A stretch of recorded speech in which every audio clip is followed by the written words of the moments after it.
Good morning everybody! Welcome sa ating lettuce in a cup. Today is the 35th day na ating mga lettuce. So, yan.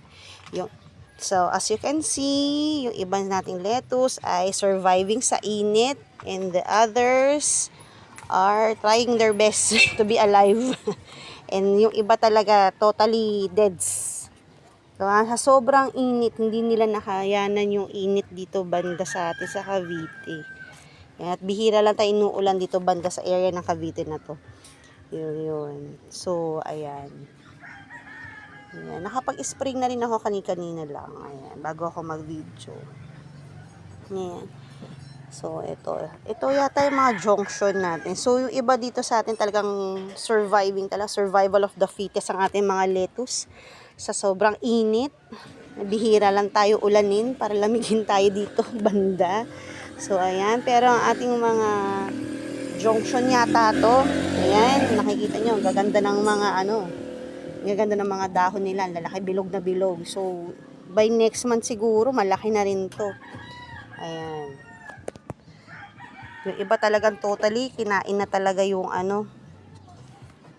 kinain na ng lupa, yung buto. Talagang hindi siya nakasurvive. Ayan sila. Ayan.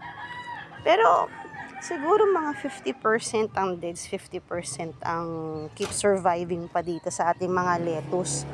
Pero, ang alam ko, siguro, bukas siguro or the following day, magtatanim ng mga pahabol na buto si Boss Leonard natin dito sa ating display area. Yan, para hindi naman sayang yung mga space do sa mga namatay na lettuce natin. Para mahabol natin. Kasi sayang din naman.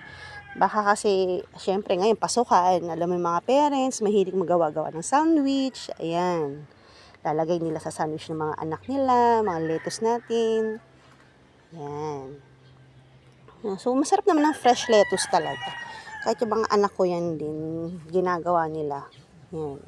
Yung isang anak ko dito, pag napagtripan niya kumain ng lettuce yan, dudukot lang dito at sasawsaw niya lang sa suka.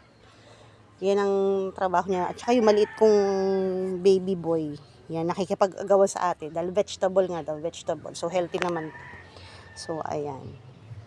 Ayan sila. So, survival of the fittest talaga ang ating mga lettuce. Sana wag naman sila lahat mamatay. Kasi sayang yung ating mga lettuce. So, sasarap pa naman din ito. Ayan, yung iba may dalawang buto pa nga sila. O, ayan, sayang.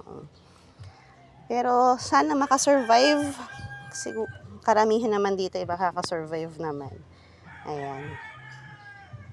So, yan, sa mga naghahanap ng mga lettuce ni Boss Leonard sa Alex Lettuce in the Cup. By next month siguro, yung iba dito pwede na i-harvest. Siguro mga second o third week ng June, pwede na siguro sila. Ayan, tapos magtatanim ulit tayo ng panibagong batch para hindi naman sayang yung araw. So guys, ito muna ang ating video sa ating mga lettuce. So keep supporting and keep watching. PC mo gawa mo and Alex Lettuce in the Cup. Bye!